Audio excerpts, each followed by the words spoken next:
All right, everyone, we are officially live. Thank you guys so much for attending our very first live stream right here on YouTube. My name is Joe Mark Francisco, team member of the Goodwin team in the Corporate Legends Realty office right now here in Irvington, New York. Just come on in, letting people in right now. So just give us a couple minutes before we start. I'm here with my team leader, Debra Goodwin. Deb, can you say hi to everyone? Hey, everyone. Thanks for joining us. So hey, Deb, how are you today? I'm great. It's been a busy day. It's been a busy market, and last week was a particularly busy week. This week is proving to be busy as well. But it's all good. It's all good.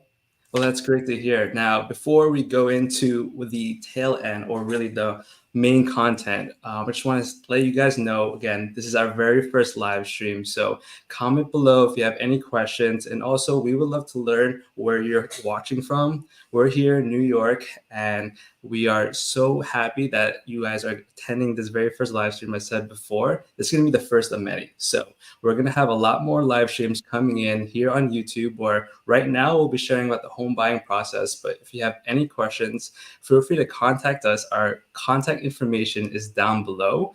And in a little bit, I'll be sharing with you guys some free content just for you guys to be able to grab online. So without further ado, let's begin our wonderful presentation on the home buying process. So as said before, my name is Joel Mark Francisco, and I've been a real estate agent for almost around 3 years. I feel like August is going to be my 3-year mark, which is crazy to say because of real estate does move really fast, especially when you're participating in it. And it's been truly an honor. I've been in the Goodwin team my whole real estate career. Prior to that, I've been doing a lot of marketing and customer service. The biggest thing that why I got into real estate is really my parents. They influenced me in a way where they've owned several properties. They currently own the home that they're in, and they showed me the value of home ownership, which I just think is so important. And I tell a lot of clients this, that a house is built with nuts, bolts, wood, cement, but a home is built upon memories. And that's what we want to share with you today, is how to get to that home ownership journey and what is that like specifically here in Westchester, New York. Now, before I keep rambling, of course, Deb, can you tell the audience members a little bit about yourself? Sure. So I've been in the business. This is my 18th year, and I really love the business. It's a lot of work, but I really enjoy it. It's very fulfilling.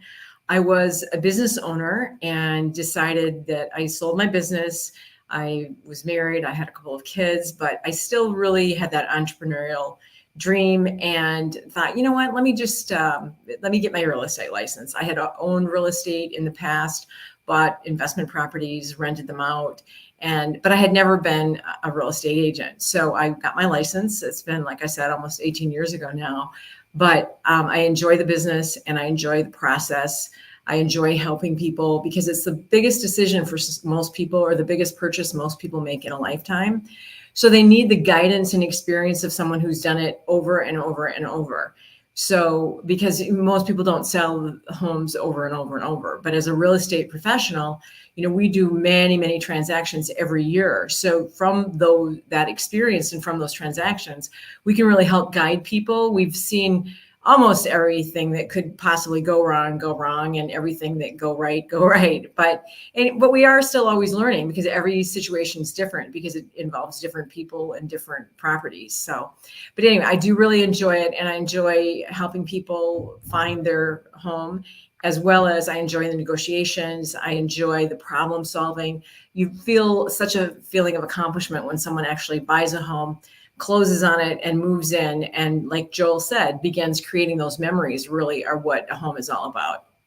Yeah, no, definitely. I remember the first time I ever met you, you told me about, are you sure you want to become a real estate agent? And the reason for that is because it's an ever growing industry in terms of not just the rules that come along with being a real estate agent, but also every transaction is different.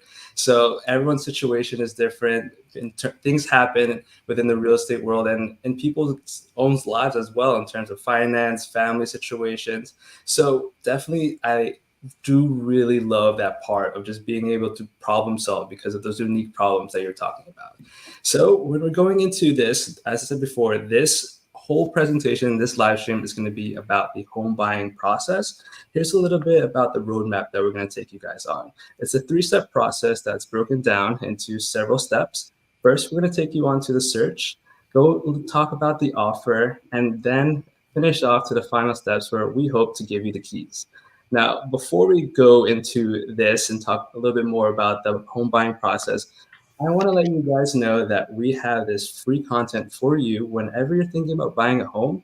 We have this PDF guide that's going to give you market updates and even talk about what this home buying process looks like and also tips along the way. So instead of being able to watch this video, now you have something to be able to hold, and you can also print it out, or you could just look at a PDF file. And to find this link, all you have to go is down below and it'll go directly to our website where you put in some of your contact information. And then from there, the PDF link will be sent to you. Now, going into the first step of the real estate journey. And again, if you guys have any questions, feel free to comment below, and also don't forget to subscribe. So we're going to go straight into the search. And what we believe the first step when going into the home buying process is to find the right agent. It's so important to be able to not just find just the right agent, but someone that you like and trust, and most importantly, a local real estate agent.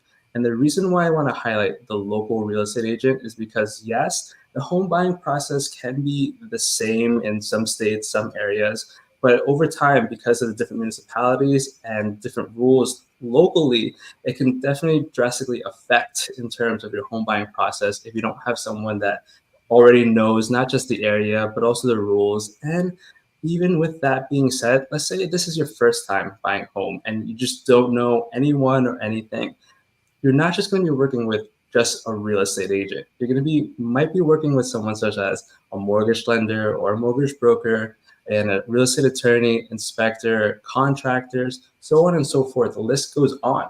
And as Deb was saying in the beginning, the role of the real estate agent is to really be your guide. You know, something that I always hear people say is we're kind of the source of other sources in terms of if we don't know the information ourselves, we'll be able to direct you to other people that are experts in those fields to be able to help you out.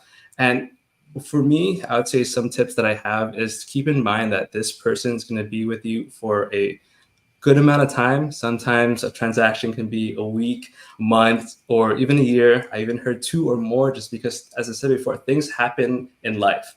And so it's important to find this real estate agent that you like and trust. Communication is so important, as you guys might already know. You want to find someone that fits your communication style, and also just someone that you flow well with, because at the end of the day, this is going to be your home, and you want to make sure this person that's guiding you is the expert that you truly like and trust. Now, Deb, so a question I always get from buyers or just people that are just interested in the real estate field is, okay, I'm ready to buy a home, but I don't know, one, the location, nor the real estate agent to talk to. How do people find out about real estate agents? There's so many out there online and in the field. Well, I think one important thing to do is start to narrow it down where you think you'd like to live. So depending on your lifestyle, your commute, where you work, how much property you would like to have. Like, do you want a big yard to mow, or are you happy with just a small space? Do you want to be closer to a train station or more of a rural feel? So think about the location and the lifestyle that you want. Do you want to be near hiking? Or do you want to have you want to be able to walk to the train to commute to New York City or wherever you're working? Then the other thing you can do is you can always ask a friend. Right now, it's easier to find a real estate agent than it was in the past, because most real estate people have some social media presence. You can ask a friend. You can really do Google real estate agent, Irvington, New York, and see what you can find, and then interview people. I remember when I first met Joel, he interviewed me. And it was great, but that's how you get to know someone. Interview them, ask them how many homes they sell in a year, because the thing of it is, you want someone who's active in the business. If they sell 1 or 2 homes a year, that's probably not a good fit, because you want someone who really knows your market and can compete on your behalf. So you want a decent amount of transactions. You also want to know, like, we work as a team. There are 6 of us, but the reason we work as a team, because if I'm busy, I can call Joel or Laura or Karen or Rosalvo or Francis, and they can help with my clients. So working with a team is helpful, because when you'll be able to see homes when it's convenient for you, not just for the real estate agent. In most cases, a really good real estate agent is busy. So it's just nice to know that she is going to have some sort of backup. He or she is going to have some sort of backup. But I think, like I said, just asking your friends and doing some of your own online research is one way to find a good agent. Yeah, definitely. And once you're able to narrow down kind of the location that you want to be moving into, another great thing that you can do is visit these open houses. Not only that you get to see the property, but you also get to see the real estate agent in action. In a way, you can kind of interview that person without really having like a physical one-on-one meeting or just shooting an email or a text to that person.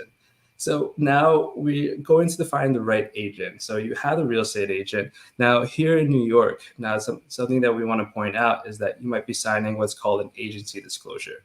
What that simply is a document that is not a contract, but it's to protect you as a customer, as a client in real estate, and knowing that the person that you're talking to, the real estate agent, who are they representing? Are they representing yourself? Are they representing the seller? Or are they representing both sides of the party? Now, that can definitely affect your negotiation. You don't want to reveal too much information. So that's one document that you might be seeing when it comes time to meeting a real estate agent. Another one is the fair housing document or the fair housing disclosure. That simply put is it tells you the rights of as a buyer. And if you ever feel discriminated, or if you ever feel that some sort of way that mistreated by the real estate agent, there's contact information to where you can complain to or write an email or contact the people that handle those types of situation.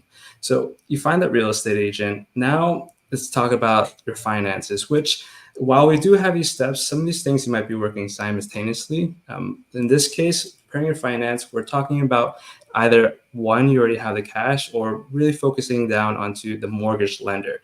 And again, if you don't have a go-to mortgage lender right away, that's where you can utilize your real estate agent's resource in terms of, hey, do you have any recommendations? Because with the mortgage lender, what people don't know is that there are different products out there. There are different companies going from lending institutions that themselves or banks, so on and so forth. So there's a lot of products out there in terms of getting a mortgage. And if you don't know what a mortgage is, it's a type of loan to be able to pay the full amount of the house without having that money. That company, that lending institution will be doing it for you. Now, a question that I get a lot, Deb, is, all right, so I get to speak with this mortgage lender, and now I hear about this pre-approval and there's a pre-qualification. Can you tell us some of the difference between those two documents and the importance of them? Yes, it's very important to get a pre-approval. A pre-approval is like a stronger, more vetted research of the individual buyer than a pre-qualification. A pre-qualification is just sort of not as vetted. It's just not as they haven't done the background check or haven't run the numbers probably as closely as a pre-approval. So I would recommend a pre-approval, which is really critical when you are going to be buying a house. And especially in this market, you need to have a solid pre-approval, or even what's called practically a commitment from the bank. The reason it is it makes your offer more competitive. If people know that the bank has researched you, they've run your credit, they've verified your employment, they've verified your assets, and they know that they're going to most likely give you a mortgage, that helps when making an offer for the property that you do find. Yeah. And another thing that I get from mortgage lenders is, now, this is going to be able to help you, once you get that pre-approval, turn your dream into a reality. Because one, it pinpoints how much you can afford in terms of buying a home. And then from there, it can also give you some pinpoints of like, okay, I'm more have a budget of a 2-bedroom home or 3, 4, so on and so forth. And if the mortgage lender can't help you find a home or be able to purchase a home now, they can help you in the future. So be able to give you some tips along the way, whether if it's fixing your credit history or it's being able to show better proof of income and so on and so forth. So even if you're just thinking about buying a home and you're not super serious, a great way just to figure out where your plans are is just by being able to speak with that mortgage lender. Now, I totally miss and forgot to say this point when going back to finding a real estate agent because, as mentioned before, both Deb and I are licensed real estate agent here in the state of New York. Now, if you need help in terms of finding a real estate agent outside of New York area, you could definitely contact us because Corcoran has an amazing network of real estate agents practically all over the world, and we can align you with a real estate agent, a trusted person that can help you in those types of areas that just not in New York. Now we're going to go into my favorite part, the search. So you found your real estate agent, you have your pre-approval. Now it begins of, okay, honing down the search in terms of where do you want to be seeing homes, the types of homes that you want to buy. Yes, there's different types of properties. We can go on from single family units, co-ops, condos, multifamily units. The list goes on, and that's definitely going to be another topic that Deb and I might discuss later on in the future in terms of the Yes. different types of homes. But really, right now, the search is where the real estate agent is going to be asking you several questions of not just the location, but also pinpointing in terms of do you need to be near certain areas, maybe close to work or close to public transportation.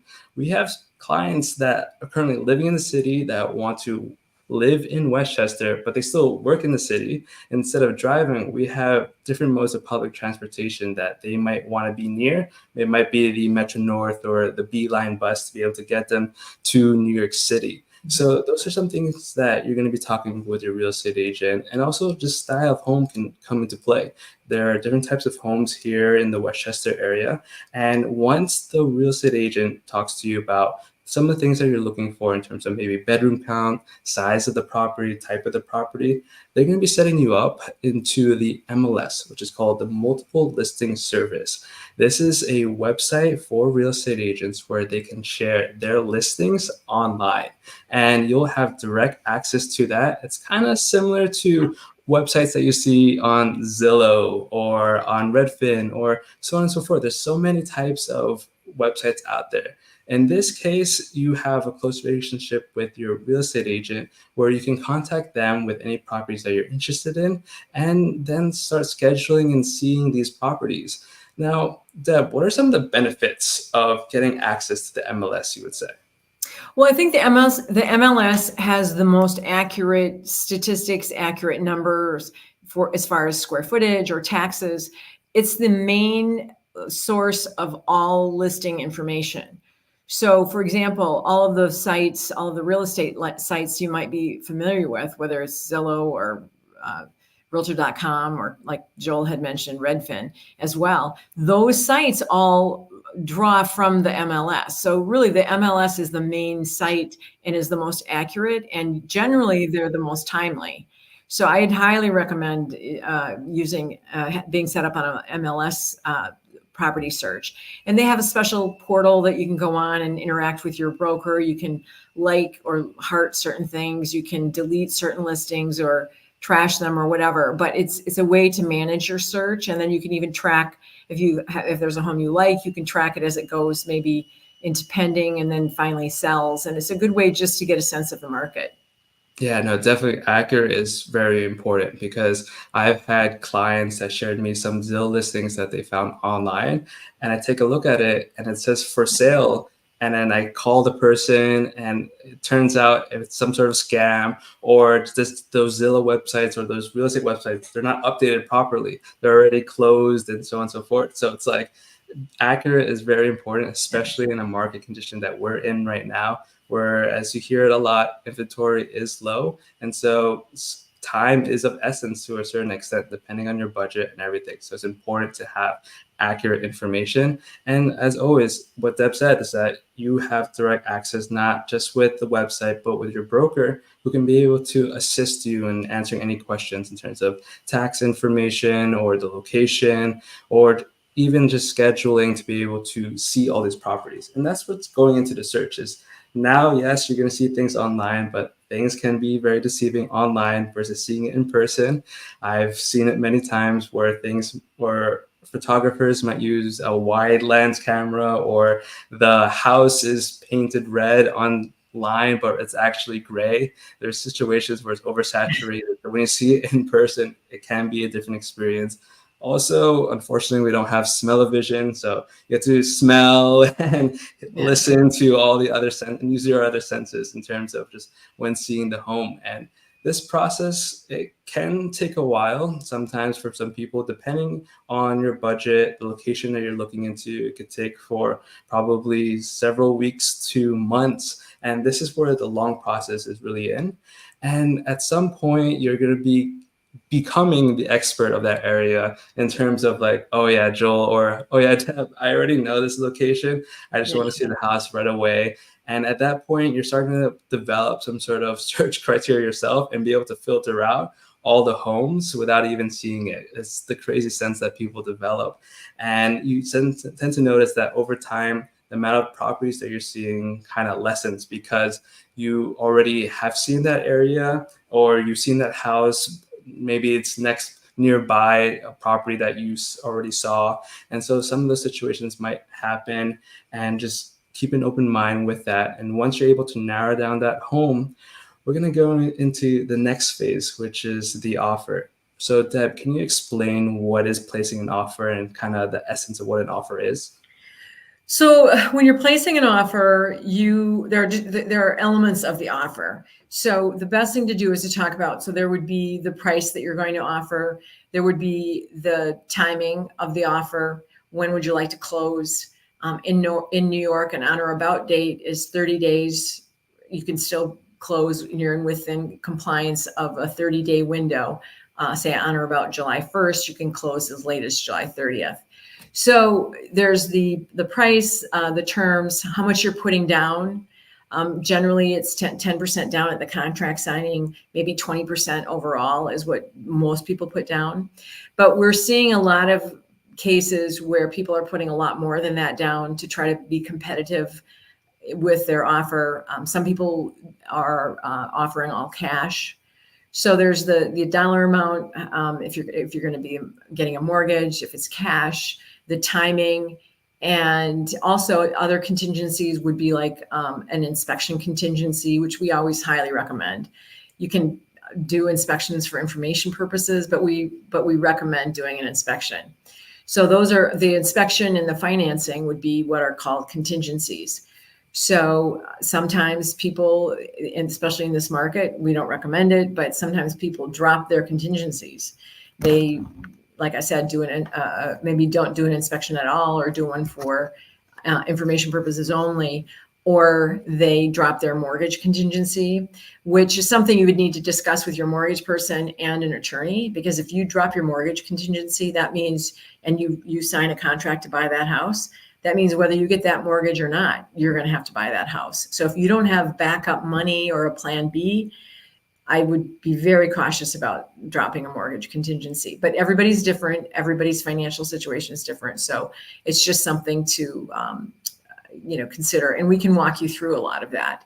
But it's not just the amount, but like I said, there are terms and some other nuances about the offer, and every property is slightly different. Yeah, and what's great is that in a way, the buyers already did kind of the work of expecting kind of the contingencies that they're looking into, whether they might have spoken to their mortgage lender already and possibly dropping their mortgage contingencies, or they themselves already don't need to do an inspection, and we see sometimes for inspection for informational purposes. Now, we brought up several other players or other professionals into this this search or this home buying process. You talked about an inspector and as well as a real estate attorney. So can you talk a little bit about one? Let's start with the real estate attorney. What's the role of the attorney? Yes. In New York, you're going to need to have a real estate attorney. And so we have a group of attorneys we work with. Of course, we're happy to recommend people that we work with and have worked with, because that person is going to help you review the contracts or contract, and they're going to help you with the legal elements of your home purchase. They'll be providing or ordering title insurance. They'll help you with getting a survey done. And it's important that you pick an attorney that you can communicate with and that also will work well with your agent. So the attorney is one important element to one person that you're going to need. The other thing is we talked a little bit about inspectors. So we also have inspectors that we work with. Again, you want an inspector who's very experienced, who's maybe an engineer or has that kind of a background, maybe some other type of a tradesman. But in general, you want an engineer inspector who can help you determine if the home itself is sound, if the elements of the home, whether it's the plumbing and the electrical, if all of that is safe and not any sort of a hazard. So the inspection is really important because then you learn about the home and you learn about what you're actually buying. Yeah. And what's great about these two people that Deb has talked about is that when you're going to be placing that offer, you'll have a feeling even prior before placing an offer of, okay, there's several homes that you've been interested in that it's at that point, if you know that you're going to get an inspection, you're going to be interviewing maybe a couple of inspections. And again, we have that list as well of people that we have worked with in the past and that we recommend. And the same goes for the real estate attorney, is that at some point within the search process, you're going to be in contact with these people, whether if it's the first home that you see or the 5th or 10th home that you see, you'll have in contact with that person. And again, throughout the real estate journey, this is a great time to be asking any questions to your real estate agent. Yes, you can Google search all these things, but why Google search when you have the Google person or the actual expert right next to you, phone number and all that stuff. So you're placing in the offer, and so there's a home that you like, you're placing in the offer, and congrats, you get your accepted offer. So Deb, now what? Okay, so you get your accepted offer, they'll schedule your inspection, then the seller's attorney sends your attorney the contract, you review the contract. In the meantime, your agent is researching that property, making sure that the property doesn't have any outstanding permits, that all the permits have been closed, that the renovations were done legally. And then once you've signed the contract and the due diligence is done, you're in contract to buy that home. So at that point, then you take the fully executed contract, you send it to your mortgage person, and the mortgage process starts. All right, great. Now that's it for the due diligence process. And now you signed your contract. So we're going to be going to the final steps. So now you have your contract signed. What is this contract stage that we're talking about, Deb? Well, it's basically the terms of the deal and when you're going to be closing, roughly what the price of the house is, if there are any repairs or any issues that you needed to have taken care of before the closing. And that's your commitment to that seller that you're going to be buying their house. And the attorney will help you with all that. In New York, the attorneys do the contract. In other parts of the country, real estate agents drop the contract. And even, I believe, in upstate New York, there are areas where the real estate agents take care of the contracts. But in this part of New York, the attorneys take care of the real estate contracts. Yeah. And so then at this point, the contracts are signed. You obviously reviewed it with your real estate attorney. Once they're signed, you're going to be sending that contract to your mortgage lender if you're planning to finance, or then they can start the mortgage process and get you what's called the loan commitment letter. Through that process, might be submitting several more financial documents, whether if it's tax returns or pay stubs, or you're going to be answering some sort of questionnaire. And then they're going to be ordering an appraisal. So Deb, what is that looking like? So the appraisal is an independent person, an independent professional. He's an appraiser, and the bank hires an appraiser. And actually, it's a very much of an arm's length hiring because they want the appraisers to be completely separate from any connection to the bank. So that appraiser determines the value of the house and makes sure on the bank's behalf that that bank is loaning against a home that's worth what this buyer is paying. And because they're the ones who the bank is holding the mortgage, they want to make sure that that home is in good condition and is what the buyers are paying for, and that the amount they are paying is a realistic amount. In case the buyers were to default, then the bank has the house. They want to make sure they're going to be able to sell it for what they have into it. So it's important. The appraisal process is an important part of the whole process. And as a buyer, you really have very little to no control over that.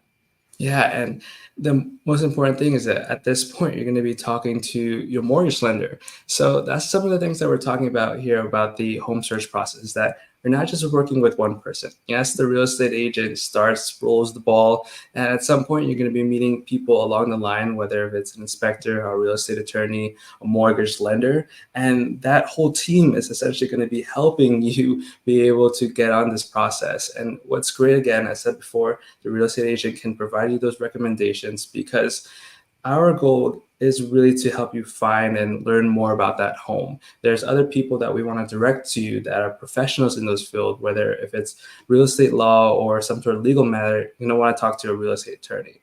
Or if it's something sort of with the finances, then of course that's where the mortgage lender comes in, and that's where, again, you want to be working with someone that you like and trust, not just the random person that you find on Yelp or on Facebook Marketplace.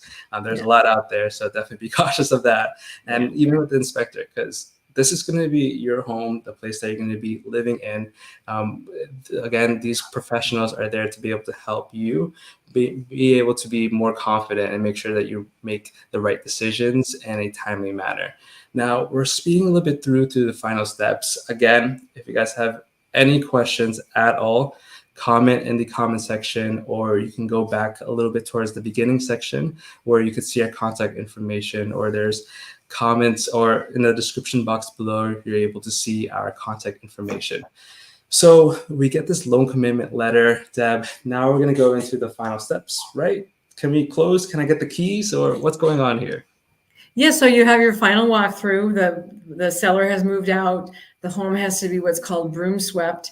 It has to be, no debris laying around. Everything has to be out of the house. You walk through, you test the appliances, you test the water, you flush the toilets, you sort of give it a once over. And some people even bring their inspector back for that, but generally people don't. We just walk through, make sure everything's working properly, and we have keys for the house, garage door openers, and the manuals on the appliances if the sellers are nice enough and organized enough to leave them. And then you go on to your closing, and eventually a couple of hours at a closing, you sign all the paperwork, you sign your mortgage paperwork, and then after that, at the end of that, you get the keys. Yeah, and so Deb, who schedules the closing process, and how do buyers know what to bring or where to go? Well, the bank has to give you what's called a clear to close. So once you have your clear to close, then there would be your real estate attorney, the seller's real estate attorney, and then the bank attorney. Then the three attorneys, once they have all the paperwork in place, once you have the clear to close, the title search has been done, and all of those things are taken care of, everybody has a tentative date that they're working towards. And through communication, and of course with the buyers and the sellers as well, everybody comes up with a date that works for everyone. And then you all meet in an office and you go through what's called the closing, which usually takes a couple of hours depending on the circumstances. Yes, it could definitely take a couple of hours. And Deb, you and I have been cases where they didn't close on that day. They closed on a different day just because of things happen. Yes. A lot of moving parts in the real estate world in terms of Deb mentioned so many different types of attorneys, not just the buyer, the seller, but also the bank if you're financing is going to be getting involved. And so there's situations like that. Luckily, in terms of communication, again, this is where everyone really has to communicate and understand what's going on, because there is a date that is in place, but sometimes that date doesn't go through. So that's why it's also important to have some backup plans. Let's say you're renting and your lease ends the day of the closing, and all of a sudden you're not able to close right away. So then that means you can't move in right away. So you're gonna need some backup plans, right, Deb? Yeah, definitely. And you just have to realize that even though you in your mind have a date, or there's a tentative date that you think you're closing, it can, like I said, it could vary up to 30 days from that at times. So you always have to be communicating with your attorney and your agent and making sure that, are we still on track for this date? Is everybody working towards that date, or is there something that's going to hold it up? Because you obviously don't want to end up homeless. And it's also very stressful if you're waiting for that closing date and it's just not happening. It's not happening. It's not happening. And unfortunately, it's one of those things you have very little control over. Mm-hmm. Definitely. And now, so at that point, you're able to close, you get the keys to your home. That's not really it with your relationship with your real estate agent, especially with us. Yes. In terms of being able to, we don't just help you with this part of the process, but there's also that long relationship that we love to build with our clients. In terms of if you need recommendations about contractors or painters or cleaners or movers, that's where your real estate agent can also help you, because again, we've done lots of transactions and we've worked with a lot of different people, and so we can provide you with this. I always talk about this recommendation list. It's like the golden list that we have. You Yes. simply just ask us about it, and we're more than happy to help guide you and recommend you not just the movers, not just the cleaners, but also restaurants. I'm a big foodie type person, so if you need to want to know where to go, we can definitely help you out on that end. No, it's true. And you need, sometimes you'll need a cleaning company, or you need a window cleaner, or you need a handyman, or just something simple. And you don't even know where to begin. But your real estate agent is a great resource, because we deal with so many people and so many different trades that we're able to at least give you a sense of where to begin, and we can make some great recommendations. Yeah. So we're closing in onto this presentation, our very first live stream. Again, thank you, everyone. I see we have several viewers that are on our live stream, which is great. I truly appreciate it on behalf of the Goodwin team. Thank you so much for attending our live stream. Again, this is going to be the first of many. So if you Yes. have any questions, definitely comment below. This live stream is going to be posted onto YouTube, so you can watch this. This is already recorded. You could watch it over again. And if any questions come up, our contact information is down below. We're here to help you be able to find a home. As I said before, there's certain values that we have as real estate agent, as a team, and really our goal is to be able to help you whether find a home now or in the future. And it's just all about just having that conversation, whether if you're trying to find here in Westchester, New York, or you're trying to go somewhere else in Connecticut or Canada or even Europe, where we can be able to help guide you in terms of being that source of other sources. Deb, do you have any Great. final closings, anything that you want to say to the viewers? No, I mean, I think that your point about being the source of other resources is super important, and we're here for whatever you need, and there are no dumb questions, and this is our life and our profession, so we're here to help you in any way that we can. Yeah, so this is the roadmap again. You can go back to the beginning of this video to look over the home buying process. Now, if you haven't already, if you're thinking about considering buying a home, definitely grab our PDF file to be able to guide you with the real estate market. It gives you other tips that we might have missed in terms of the process of home buying process. And we also have a seller's guide. So if you're a seller out there just thinking about selling a home, we can help you on that. My name is Joel Mark Francisco, and this is Debra Goodwin. Thank you guys so much again for attending our live stream, and we are looking forward to working with you and speaking with you in the future. Take care, everyone. Thanks. Bye-bye.